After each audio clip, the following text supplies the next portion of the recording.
High, আমি জুই। আর এই যে ঘুম থেকে উঠে সকাল সকাল আমি এখানে ঢং করছি, কারণ আমার আজকে বাড়ি রান্না করতে হবে। মানে রান্না বান্না জানো তো, মেয়ে মানে মেয়েটা শুধু রান্নাই করতে হয়। তো ব্রাশ করতে করতে আমি এখানে ঢং করছি। তোমরা কারা আমার মতো ব্রাশ করতে করতে ঢং করো?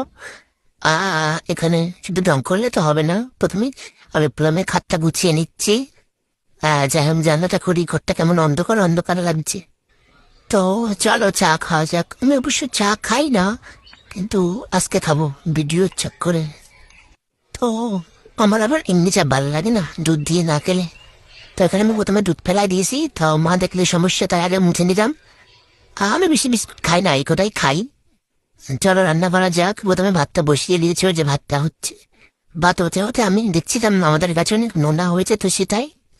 তো হয়ে গেছে ভাত, এবার আমি ভাতটা দিয়ে নিচ্ছি। আমি এবার করবো উচ্ছে ভাজা। উচ্ছে ভাজা এমনিতে আমার খুব ভালো লাগে। প্রথমে তেল দিয়ে দিলাম 500, তারপর একটু গুটা নিলাম। দাও, এবার দিয়ে দিলাম উচ্ছেগুলো।